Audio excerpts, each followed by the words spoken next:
오늘은 이제 율법론 두 번째 시간으로 믿음으로 세워진 율법이라는 제목으로 말씀을 전하려고 하는데요. 같이 읽은 로마서 3장 31절의 말씀을 제가 쉬운 성경으로도 준비를 해왔는데, 쉬운 성경에 보니까 이렇게 기록되어 있습니다. 그렇다면 우리가 이 믿음을 가지고 율법을 무효로 만들고 있습니까? 그렇지 않습니다. 오히려 믿음을 통하여 율법을 더 굳게 세웁니다 라고 고백하고 있어요. 이렇게 기록되어져 있다는 거죠. 여러분, 이 말씀을 봤을 때, 또 들었을 때 어떤 생각이 들으셨나요? 좀 질문을 그럼 한번 바꿔볼게요. 너무 제가 막연하게 질문을 드린 것 같아서 질문을 바꿔보면, 바울이 이 로마서 3장 31절을 통해서 그렇다면 우리가 이 믿음을 가지고 율법을 무효로 만들고 있습니까? 그렇지 않습니다. 오히려 믿음을 통하여 율법을 더 굳게 세웁니다 라고 기록한 이유가 뭐냐는 거예요. 왜 이런 말을 했을까요, 바울이? 아마 이런 거겠죠. 그 당시의 사람들, 바울 시대의 사람들, 또 이게 웨슬리 목사님이 설교를 한 거니까 웨슬리 목사님의 시대도 마찬가지였을 것 같아요. 그 당시의 사람들이 지금 바울이 이야기한 이 생각을 가지고 살았다는 거죠. 뭐냐? 믿음으로 구원을 받았으니까 율법은 이제 필요 없는 거 아니냐, 이런 생각을 갖고 있었으니까 바울이 아니다, 그렇지 않습니다 라고 이렇게 이야기한 거겠죠. 여러분은 어떻게 생각하십니까? 맞는 것 같기도 하고 또 틀린 것 같기도 하고 애매해요. 분명히 우리가 믿음으로 구원을 받는다고 했는데 또 율법은 또 지켜야 되는 것 같고 막 그렇잖아요. 같은 로마서 3장 20절에서 28절의 내용을 봐도요, 사도 바울이 이런 말씀도 했거든요. 간추린 겁니다. 줄인 건데 20절에서 28절까지의 말씀을 줄인 내용이 이거예요. 하나님께서는 그리스도를 세워 그의 피로 속죄 제물을 삼으시고 그리스도를 믿는 믿음을 통하여 죄 사함을 얻게 하셨습니다. 이렇게 하나님께서는 자신의 의를 나타내 보이신 것입니다. 이는 하나님의 자비하심 때문입니다. 사람이 한번 읽어볼까요? 의롭다함을 얻는 길은 율법의 행위에 있는 것이 아니라 오직 믿음에 있다는 것은 분명합니다. 여기는 또 뭐라고 해요? 네? 율법의 행위가 필요 없다고 이야기를 하고 있거든요. 그렇다면 이 말씀 20절에서 28절 내용을 보면 율법을 폐기하는 거구나, 율법을 폐기해도 된다는 거구나, 이렇게 생각해도 될까요? 네? 아니죠. 아닐 거예요.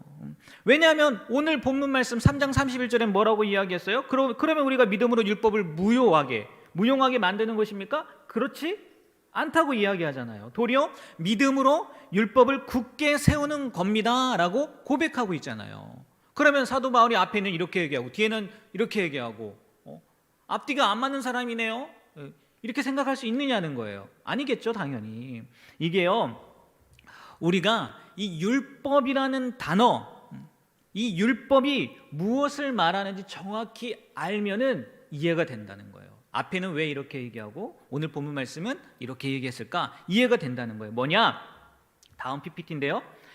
한번 보면요, 이렇게 표현해 놨습니다. 사람이 의롭다 함을 얻는 길이 율법의 행위에 있는 것이 아니다 라고 할 때 여기에서 율법의 행위는 뭐라고요?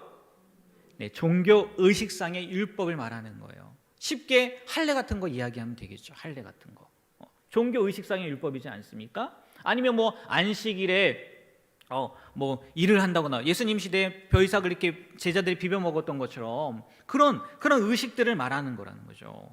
그런데 이런 율법, 종교 의식상의 율법, 이것은 믿음으로 분명히 무용하게 되었단 말이에요. 믿음으로.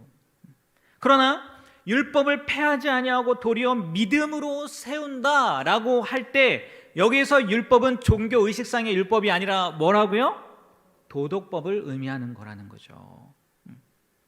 그러니까 정말 이 도덕법, 율법이라고 표현은 됐지만 이 도덕법을 폐기하는 것은 율법과 함께 믿음까지도 포기하는 게 될 수 있다는 거죠. 이런 지금 율법을 폐해야 된다, 율법이 없어도 된다라고 말하는 사람들은 도덕법인 거죠. 이 법이 우리를 믿음으로 인도하고, 잘 생각하셔야 돼요. 또한 이 율법이 우리 영혼 안에서 작용하고 종교 의식상의 율법이 아니라 이 율법이 하나님의 은혜를 불러일으킨다는 사실을 모르고 있기 때문에 이런 말을 하는 거예요. 착각하는 거죠. 좀 잘못 생각하는 거죠. 그걸 이제 계속해서 말씀을 드릴 터인데, 여러분, 그리스도께 나오는 사람들, 하나님 앞에 나오는 사람들, 그리스도를 구세주로 모시고 그분 안에 살기를 원하는 모든 사람들은요, 믿음으로 이 율법, 도덕법 무용하게 만들면 될까요? 안 될까요? 돼요? 안 돼요? 안 된다는 거예요. 오히려 믿음으로 세워진 율법이라는 제목처럼요, 이 믿음으로 율법을 굳게 세워야 된다는 거예요. 그런데 바울 시대에도 그렇고 지금 웨슬리 목사님의 그 시대도 그렇고 그런 사람들이 있었다는 거예요? 없었다는 거예요? 있었다는 거예요. 그래서 웨슬리 목사님이 그 당시 믿음이라는 하명하에 이 율법을 무용하게 만드는 경우들이 있다라고 해서 그것을 지적합니다. 세 가지로 지적을 하는데요. 첫 번째는 이 이야기를 하는 거예요. 뭐냐? 설교자가 율법에 대해 전혀 설교하지 않을 때 믿음으로 율법을 무용하게 만든다는 거예요. 믿음이라는 하명하에, 그 이름 하에 율법이라는 것을 무용하게 만든다는 거예요. 이것은 마치 하나님의 말씀에서 율법을 지워버리는 것과 같다는 거예요. 그들은 이렇게 이야기하는 사람들은 복음, 즉 그리스도의 고난과 그의 공로만 전하면 되는 거 아니겠습니까? 우리가 믿음으로 구원받는 거, 예수 그리스도를 말미암아서 구원받는 거 아닙니까? 그러니까 우리는 예수님만 전하면 되는 거 아니겠어요? 예수님의 그 십자가에 고난당하신 거, 그리고 그분이 우리의 죄 때문에 십자가 못 박혀 돌아가신 거, 그리고 우리가 그것을 믿음으로 말미암아 의롭게 되고 하나님의 백성이 되었다는 거, 이것만 전하면 되는 거 아니겠습니까? 라고 이야기한다는 거예요. 그러면서 그들은 죄를 깨닫게 하는 율법의 첫 번째 목적을 부정한다는 거예요. 예수님이 당연히 필요하죠. 필요해요. 하지만 그 이전에 우리가 죄인이라는 것을 깨닫게 하는 율법의 첫 번째 목적은 부인하는 결과를 낳았다는 거예요. 분명한 것은요, 성경에도 기록되어 있는 게 뭐냐면 율법을 사용하여서, 하나님께서 율법을 사용하여서 우리가 무엇임을 드러나게 됩니까? 어떤 존재임을? 죄인임을 드러나게 하잖아요. 성경 어디를 봐도요, 주님께서는 율법 없이, 세례 요한도 마찬가지였더라고요. 예수님은요, 율법 없이 복음만을 말씀하신 적이 없다는 거예요. 이렇게 얘기하니까 또 어떤 사람들은 고린도전서, 사도 바울이 기록한 고린도전서 1장 23절에 보면 이런 말씀이 있지 않습니까? 어떤 말씀이요? 한번 읽어볼까요? 우리는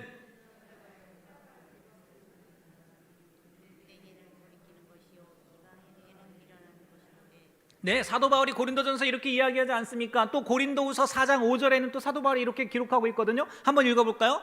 우리는 우리를 전파하는 것이 아니라 오직 그리스도 예수의 주 되신 것과 또 예수를 위하여 우리가 너희의 종된 것을 전파함이라. 아니, 성경에 보니까 이렇게 기록되어 있지 않아요? 사도 바울도 예수님의 주 되심, 그리스도만을 전하지 않았습니까? 이렇게 반문한다는 거예요. 맞습니다. 사도 바울은 가장 완벽하게 그리스도를 전한 사도였지만 이게 한 면만 아는 거예요. 그러니까 한 부분만 알고 한 구절만 보고 이런 거 아닙니까? 이야기한다는 거예요. 사도 바울은 이 이야기도 했지만 그 누구보다도요, 사도 바울도 율법을 많이 전한 사도였다는 거예요. 성경에 보면 사도 바울의 많은 설교들이 있습니다. 그 중에 첫 번째 설교로 이야기하는 것이 뭐냐면 사도행전 13장에 보면 비시디아 안디옥에서 사도 바울이 설교라는 내용이 나와요. 거기에 보면 이런 말씀이 나옵니다. 간추려 보면 모세 율법을 통해서가 아니라 오직 그리스도를 믿는 믿음으로서만 의롭다 함을 얻을 수 있다는 거 분명히 얘기해요. 그리스도를 전한 것처럼. 그런데 그리고 나서 나중에 한번 보십시오. 사도 바울이 계속해서 율법에 대해서 강력하게 설교하고 있다는 거예요. 하나님의 심판을 내용으로 해서 매우 심각하게 그들에게 위협도 하고 똑바로 살라 이거죠. 경고도 한단 말이에요. 그리고 가장 최근에 우리 지금 사도행전으로 매 주일마다 강해 설교하고 있지 않습니까? 24장에 보면 벨릭스라는 사람이 나와요. 아마 들어보셨을 거예요. 지난주에는 베스도가 나왔잖아요. 벨릭스 다음에 베스도잖아요. 근데 이 벨릭스 총독과 사도 바울이 만났을 때요, 벨릭스가 두려운 마음이 들 때까지 사도 바울이요, 정의와 절제와 장차 올 심판에 대해서 이야기했다고요. 그게 결국 무엇을 얘기한 거예요? 하나님의 율법에 대해서 이야기한 거 아니겠습니까? 또 오늘 본문 말씀이 기록된 로마서도 마찬가지고 갈라디아서도 마찬가지고 바울은 율법을 전했단 말이에요.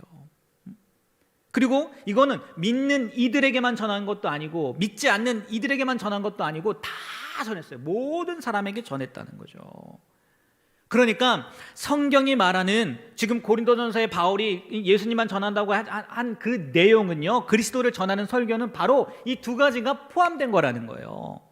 그리스도를 전하는 설교란 신구약 성경 전체를 통틀어 하나님이 계시한 것을 전하며 설교하는 건데, 첫 번째는 악한 자들과 하나님을 잊어버린 자들은 모두 지옥에 빠지게 될 거다. 이걸 전하는 거고, 또 하나는 뭐예요? 그리고 또한 세상 죄를 지고 가는 하나님의 어린 양을 봐라. 이게 그리스도를 전하는 설교가 결국은 이게 연합이 된 게 합쳐진 거라는 거죠. 근데 우리는 그 하나만 바라본다는 거죠. 예수 그리스도를 믿음으로 말미암아 구원받았다는 거, 예수님이 중요한 거 아니겠습니까? 뭐 중요하죠. 하지만 그걸 인해서 옆에 걸 빼뜨린다는 거죠. 없다 하지 않았는데, 이것을 이야기하지 않은 게 아닌데 그걸 빼뜨린다는 거예요. 이렇게 율법에 대해서 설교하지 않음으로 인해서 믿음으로 세워야 될 율법을 우리가 뭐 한다고요? 파기시킨다는 거예요. 무효화시킨다는 거예요. 지금 웨슬리가 지적하는 게 이거라는 거죠. 그리고 두 번째는요, 이 믿음이 성화의 필요성을 대신한다는 거예요. 잘 들으셔야 돼요. 믿음이 성화의 필요성을 뭐 한다고요? 대신한다는 거예요. 그러면 이야기를 해본다면은 성화가 굳이 필요한 거예요? 안 필요한 거예요? 안 필요한 거죠. 저 말대로 한다면 성화 대신에 뭐만 있으면 되는 거예요? 믿음만 있으면 된다는 거예요.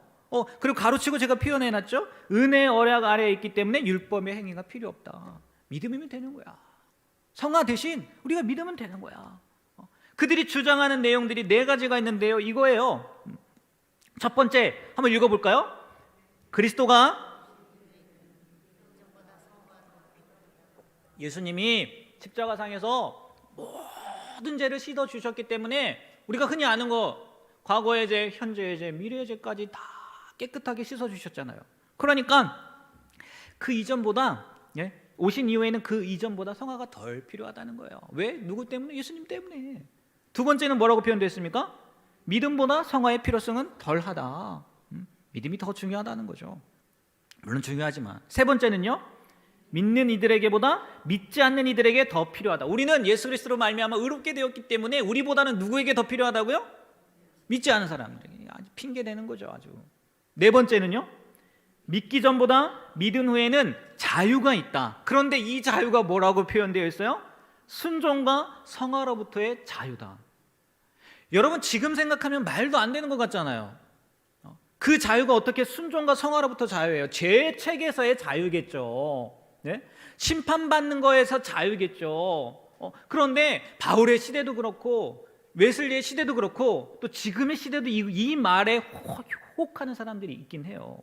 왜? 너무 좋거든. 너무 좋거든. 예수님이 다 깨끗하게 하셨기 때문에 우리는 자유로워요. 그러니까 막 살아도 돼요. 왜? 어차피 예수님이 해결해 주셨으니까. 근데 이게 맞다고요? 틀리다고요? 맞다고요? 틀리다고요? 틀리다는 거예요. 아니라는 거죠. 여러분, 아담의 모든 자손은 은혜의 언약 아래 있습니다. 맞죠? 네. 그리스도의 공로를 통해서 하나님께서 값없이 베풀어 주시는 은혜가 모든 믿는 사람들에게 용서를 베풀어 주시는 겁니다. 맞죠? 맞아요. 그러한 믿음은 곧 순종과 성결을 낳는 사랑으로 역사하는 믿음이 되어야 된다는 거예요. 만약에 정말 우리가 그러한 믿음이 있다면, 그 믿음은 무엇을 낳아야 된다고요? 순종과 성결을 낳는 사랑하는 역사하는 믿음이 되어야 된다는 거죠. 정말 믿음, 여기서 말하는 그 믿음, 이 우리에게 의롭다함을 얻게 하는 믿음에는요, 즉각적으로 무엇이 따라오냐? 율법의 행위가 따라오게 되어 있다는 거예요. 율법이 필요 없어지게 되는 게 아니라 그 믿는 사람들에게는 뭐가 따라온다고요? 율법의 행위가 즉각적으로 따라올 수밖에 없다는 거예요. 율법의 행위는 믿음에 따라오는 열매라는 거예요. 정말 우리가 믿었다, 그 믿음을 가진 사람이다 하면은 지금 이야기하는 그 율법을 행하게 된다고요? 안 행하게 된다고요? 행하게 된다는 거예요. 대신하는 게 아니라 그걸 행하게 된다는 거예요. 만일 선행이 우리의 믿음에 따라서 나타나지 않는다면 우리의 믿음은 잘못된 믿음이라는 거예요. 그렇다는 거죠. 이렇게 얘기하니까요. 또 성경을 가지고 어떤 사람들이요 이렇게 얘기한다는 거예요. 로마서 4장 5절 말씀에 보니까 이런 말씀이 있던데요. 거기에 어떤 말씀이 있어요? 한번 읽어볼까요?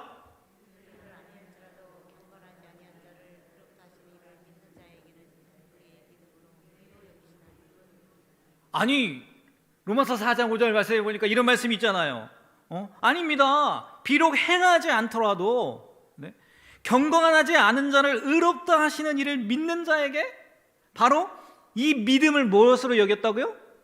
의로 여기셨다고 이렇게 기록되어 있지 않습니까? 로마서 4장 5절 말씀이에요. 아니, 행하지 않더라도 경건치 않은 자를 의롭다 하시는 이를 믿는 그 믿음 갖고 된다고 하지 않습니까? 이렇게 얘기하지 않아요. 이렇게 이야기한다는 거예요. 맞을까요? 틀릴까요? 맞아요. 로마서 4장 5절의 말씀이 틀린 게 아니에요. 맞아요. 하나님께서 받아주시는 그 순간까지 악으로 가득 차 있고요, 선한 것이라고는 하나도 없는 전적으로 불경건한 사람들을요 하나님께서는요 의로운 사람같이 받아주셔요. 그 믿음 하나만으로. 악한 나무가 선한 열매를 맺을 수 없기에 그 시간까지 선한 행위를 하지 않은, 선하게도 살 수 없었던, 그래서 행함이 없는 불경건한 사람들을 하나님께서는요 의로운 사람으로 받아주세요.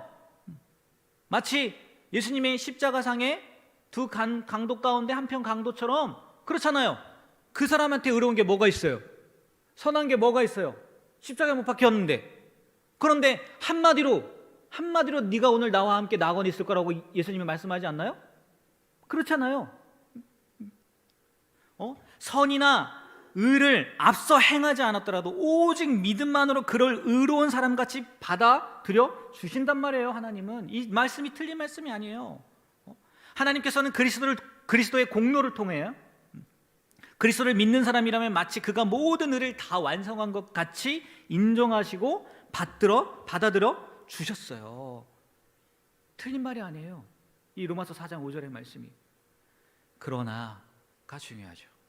그러나 분명한 것은요, 믿음 이전에 의가 없었다고 말하고 있는 것은 분명하지만 그 사람들이 믿음 이전에 의가 없었어요. 그 분명히 이야기해요. 분명하지만 믿음 후에도 의가 없어도 된다고 말하지는 않았다는 거예요. 이해가 되십니까? 이해가 되세요? 네. 성경 그 어디에도요 믿음 후에도 의가 없어도 돼 라고 말했다고요? 안 했다고요? 안 했다는 거예요. 믿음 후에는 분명히 뭐가 따라와야 된다고요? 의로운 행위들이 따라와야 된다는 거예요. 그런데 이 믿음으로 율법을 세우지 않은 그 무용하게 하는 사람들은 야, 믿음이면 돼, 성화 필요 없어, 믿음이 대신하는 거야, 이렇게 해서 그 율법을 무용화시킨다는 거죠. 이 웨슬리가 이야기하는 거예요. 그리고 마지막 세 번째, 그 율법을 무용화시키는 게 뭐냐?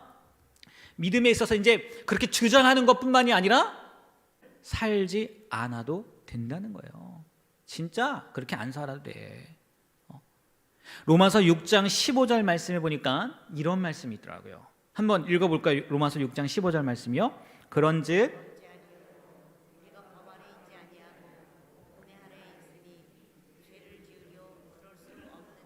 네, 그럴 수 있대요, 없대요?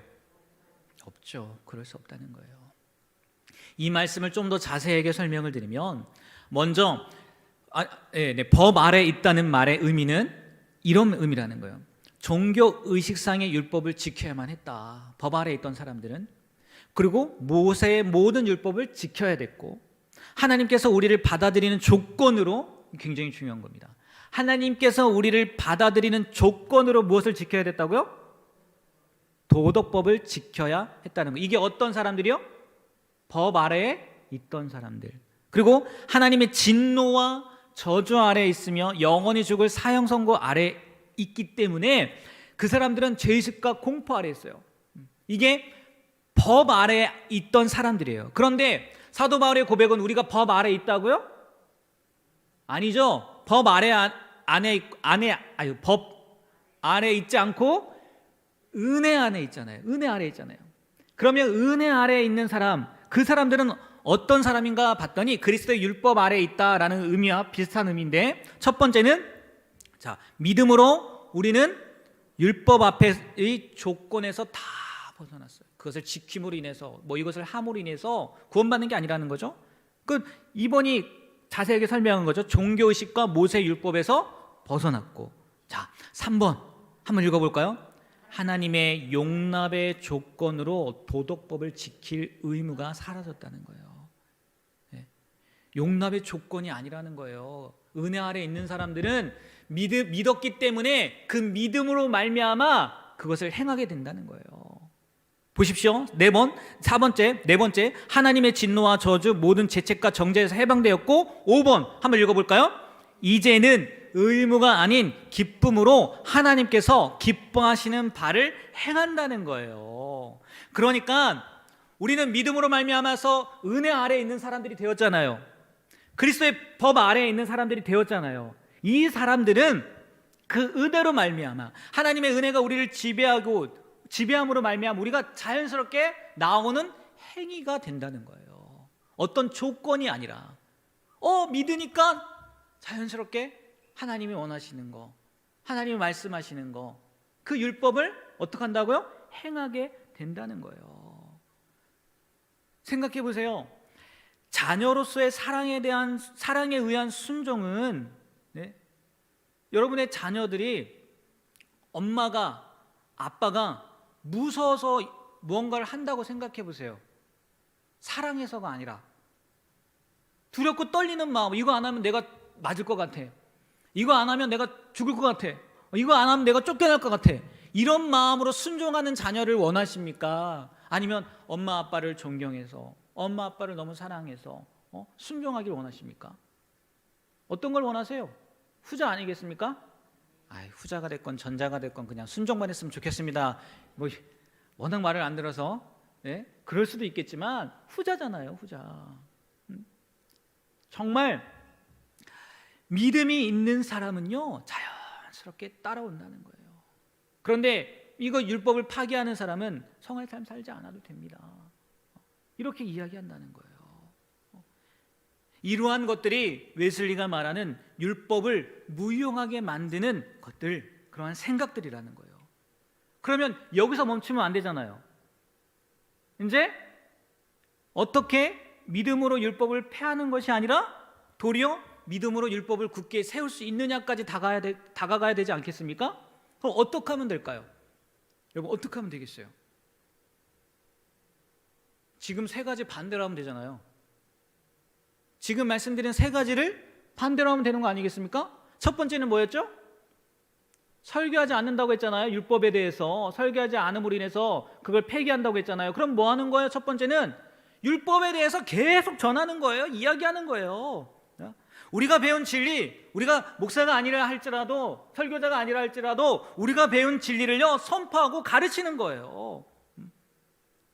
그 내용들이 어디에 나와 있습니까? 성경에 보면 다 나와 있어요. 첫 번째는 누구를 통해서 기록되어 있을까요? 예수님의 삶을 통해서, 예수님의 말씀을 통해서 기록되어 있어요. 그러면 우리는 그 말씀 그대로 전하는 겁니다. 예수님이 이렇게 말씀하셨어요. 예수님이 정말 많은 말씀들을 하셨죠. 도덕법에 관한 많은 말씀들을 하시지 않았습니까? 예수님이요 살아생전에 그들이 제자들을 가르칠 때, 또 많은 사람들을 가르칠 때 이런 이야기를 했습니다라고 전하는 겁니다. 그리고 예수님이 전한 것뿐만이 아니라 성경의 말씀을 기록했던 옛날 그 경건한 성도들처럼 그 율법을 전하는 거예요. 또 사도들이 그랬던 것처럼, 예수님의 제자들이 그랬던 것처럼 율법을 전하는 겁니다. 말씀을 듣는 사람들에게 어떠한 것도 숨기지 않고 모든 것을 있는 그대로 말함으로써 율법을 세울 수 있게 된다는 거예요. 믿음으로 율법을 세울 수 있게 된다는 거예요. 율법이 금하거나 명하고 있는 외적인 행위들 뿐만이 아니라 그 전할 때요, 율법의 내적인 원리까지, 즉 마음의 생각과 욕구와 숨겨진 의도까지 유의하면서 선포할 때 그게요, 율법을 세우는 것이 된다는 거죠. 그들이 듣던 안 듣던 우리에게 해야 될 의무는 그거라는 거예요. 우리가 믿는 사람이라면 그것을요, 가감없이 전해야 된다는 거예요. 듣던 안 듣던. 여러분 잘 생각해 보세요. 성경에 있는 모든 말씀은 사람을 기쁘시게 하기 위함일까요? 주님을 기쁘시게 하기 위함일까요? 당연한 거 아니겠습니까? 주님을 기쁘시게 하기 위함이잖아요. 성경 안에 발견되는 약속뿐만이 아니라 모든 경고까지도요, 똑같이 전해야 되는 거예요. 그래서 성경에 기록된 그의 자녀들을 위해 예비해 놓으신 모든 축복, 특권뿐만이 아니라 우리는요, 그 안에 있는 하나님의 명령까지도요, 가르쳐 지키게 해야 된다는 거예요. 왜? 그게 믿음으로 율법을 세우는 방법이라는 거예요. 우리가 정말 믿는 사람이라면 그 율법을 전함으로 인해서요, 세울 수 있다는 거예요. 우리뿐만이 아니라 그 사람들을 세울 수 있다는 거죠. 전하지 않았다면 전해달라는, 가감없이 전하라는 거예요. 여러분이 교회에 와서 평안함만 누리신다, 물론 좋죠. 교회 와서 평안함을 누리고, 또 안식을 찾을 수 있고 좋죠. 하지만 그걸로만 끝난다, 그러면 우리는 반쪽이라는 거예요. 반쪽. 성경에는 또 뭐도 얘기하니까요, 심판에 대해서도 이야기하니까, 의와 정죄에 대해서도 이야기하니까. 그러니까 때로는요, 우리가 말씀을 듣다요, 때로가 아니라 자주 그래도 상관없을 것 같아요. 찔림이 오고 답답함이 오고, 나 자신을 볼 때 어찌할 바를 모르는 그런 마음들이 드는 게요, 우리에게는요, 오히려 뭐가 될 수 있을까요? 득이 될 수 있는 거예요. 유익이 될 수 있는 거예요. 왜? 그것이 정말 믿는 자로서 율법을 세우는 방법 중에 하나니까. 듣고 행하는 거. 그러니까 우리가 믿음으로 율법을 세우기 위해서는요, 전하라는 거예요. 선포하라는 거예요. 그 선포하라는 게 다른 사람들에게만 적용되는 거겠습니까? 누구에게도 적용되는 거겠어요? 저에게도 적용되는 거겠죠. 나에게도. 바꿔 생각하면 되는 거예요. 그럼 두 번째는 뭘까요? 두 번째는 패하는 게 뭐라고 했어요? 믿음이 성화의 필요성을 대신한다고 했잖아요. 반대로 대신하는 게 아니라 믿음이 성화적 삶을 가져온다고 뭐함으로써요? 선포함으로써 율법을 세워야 된다는 거예요. 믿음이 사랑의 삶, 곧 성화의 삶을 가져온다고 선포하게 될 때 율법을 굳게 세우는 것이 된다는 거예요. 웨슬리가요, 이런 표현을 했더라고요. 믿음은 사랑의 시녀라는 거예요.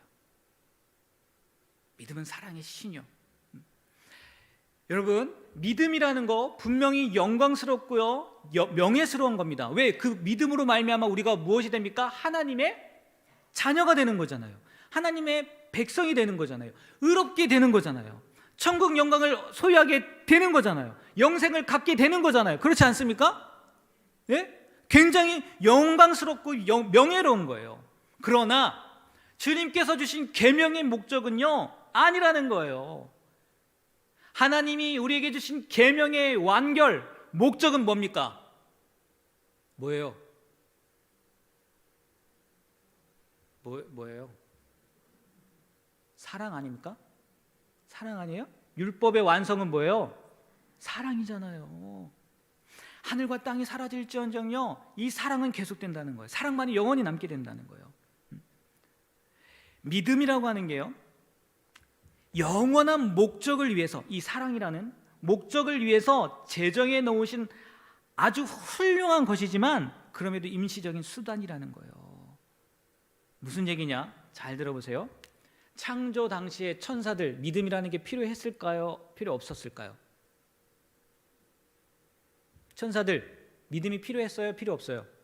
없어요. 왜? 눈앞에 누가 있어요? 하나님이 계시잖아요. 그들에게 믿음이 무슨 필요해요? 지금 내 눈앞에 있는데. 안 그렇습니까? 천사라고 해서 너무 막연해요? 그럼 아담 한번 생각해 보세요. 첫사람 아담. 아담에게 믿음이 필요했을까요? 네? 필요 없었을걸요? 왜요? 아담은 하나님과 산책했던 사람이에요. 하나님과 동행했던 사람이라고요. 그렇잖아요. 그러면 천사들에게도 아담에게도 믿음이 아니라 무엇이 필요했을까요? 사랑이라는 게 필요했겠죠. 아니, 사랑이라는 게 있었겠죠. 네? 타락하기 전 아담은요, 네? 믿음이 필요 없었어요. 왜? 믿음은 눈으로 볼 수 없는 하나님을 보게 하는 거잖아요. 여러분 하나님 어떻게 알아요? 하나님 살아계신 거 볼 수 없잖아요. 근데 어떻게 알아요? 뭐 때문에 하는 거예요? 믿음 때문에 하는 거잖아요. 그러니까 타락 이전에 믿음이라는 거요 필요 없었어요. 그러니까 속죄에 대한 믿음도 당연히 필요 없죠. 예수 그리스도를 믿음으로 말미암아 구원받는다. 이 속죄에 대한 믿음도 필요 없었겠죠. 왜? 당시 사람들이라고 하면 뭐 하지만 그들은 깨끗했고 그들의 마음은 사랑으로 가득했으니까. 그런데 그러한 사랑이 상실되었을 때 무엇이 필요하게 돼요? 믿음이라는 게 필요하게 되는 거죠. 믿음은 타락한 인간이 망쳐놓은 그 사랑을 다시 회복하기 위해 하나님이 계획하신 거라는 거예요.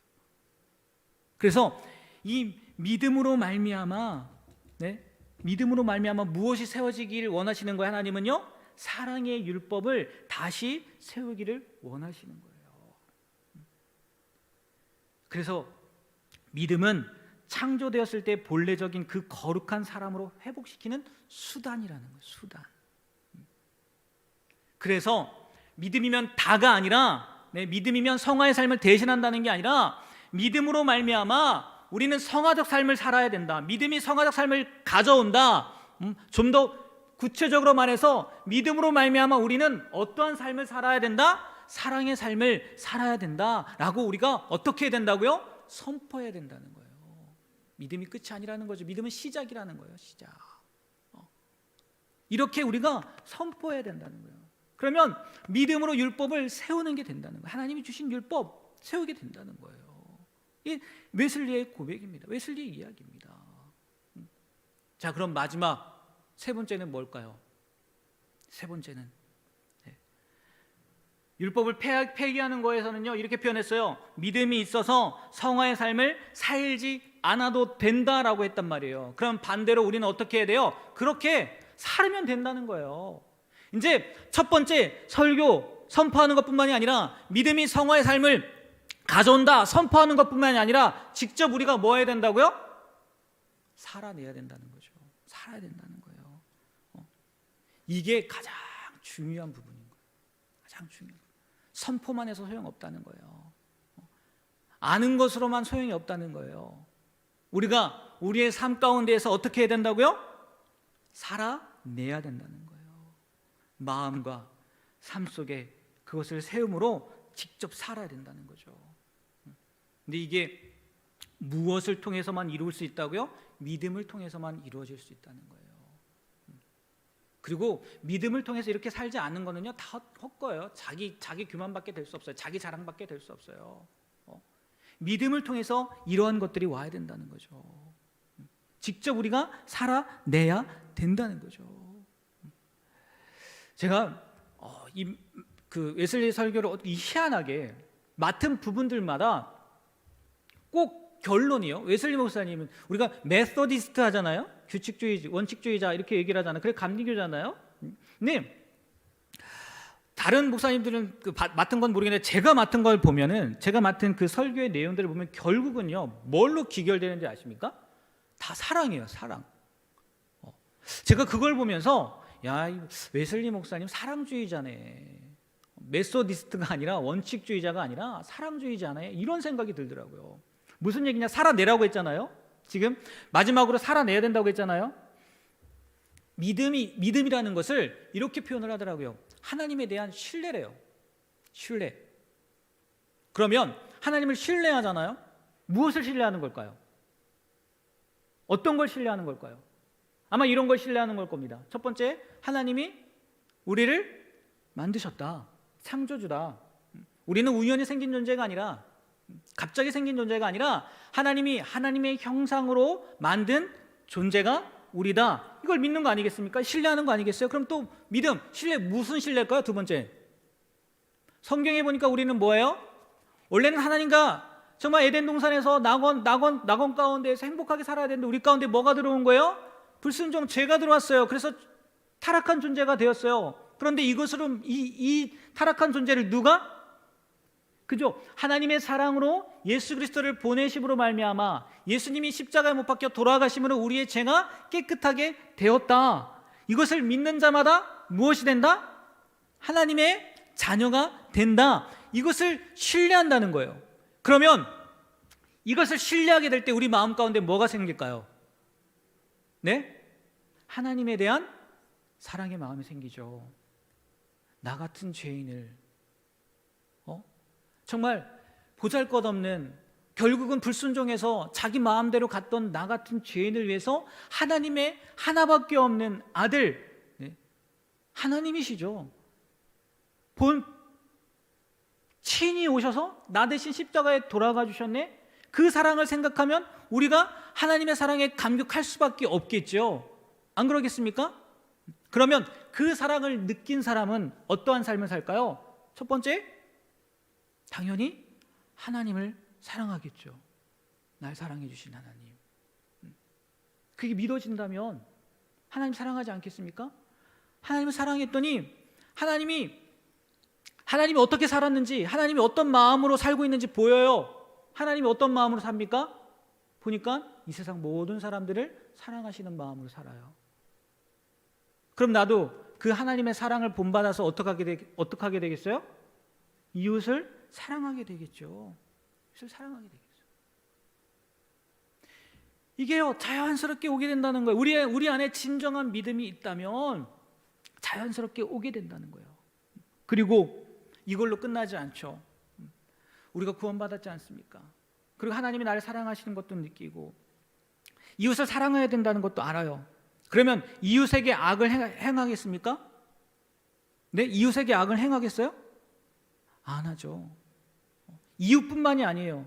나 자신을 볼 때도요, 내가 죄된 자리에 서겠습니까? 서겠어요? 서지 못하죠. 서지 못하죠. 이게 자연적인 순리라는 거예요. 진짜 믿음이 있는 사람이라면 성화의 삶을 당연히 살게 된다는 거예요. 이게 믿음으로 세워진 율법 가운데, 율법의 그 내용 가운데 웨슬리가 이야기하고 있다는 거예요. 웨슬리 목사님이 이야기하고 있다는 거죠. 여러분, 태양이 어두운 곳을 비출 때 전혀 보이지 않던 작은 티끌을 보게 되지 않습니까? 먼지를 보게 되잖아요. 그것처럼 마음속에 하나님의 빛이 비칠 때 전혀 볼 수 없었던 우리의 모습을 보게 돼요. 바꿔 말하면 믿음이라는 것이 우리 가운데 들어오게 된다면, 그것이 진정한 믿음이라면 우리가 그동안 보지 못했던 것들을 보게 되고 알게 되고, 그리고 더 나아가서 어떻게 한다고요? 행하게 된다는 거예요. 행하게. 이게 웨슬리 목사님이 말씀하시는 믿음으로 세워지는 율법이라는 거예요.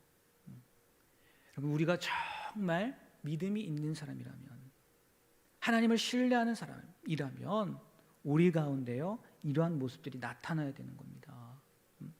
선포하는 것에 끝나지 않고, 성화의 삶을 살아야 됩니다라고 주장하는 것에 끝나지 않고, 직접 우리의 생각과 삶과 말과 행동 가운데 어떠한 모습이요? 성화의 모습이 나타나야 되는 거라는 거예요. 이게 정말 믿음으로 율법을 세우는 사람의 모습이라는 것을 기억하시고, 우리가 다시 한번 내가 정말 믿음이 있는 사람인가, 웨슬리 목사님이 말씀하시는, 아니 하나님이 말씀하시는 그 참된 믿음을 소유한 사람인가 한번 돌아보시고 그러한 삶을 살아내시게 되는 저와 여러분이 되시길 주님의 이름으로 부탁드립니다.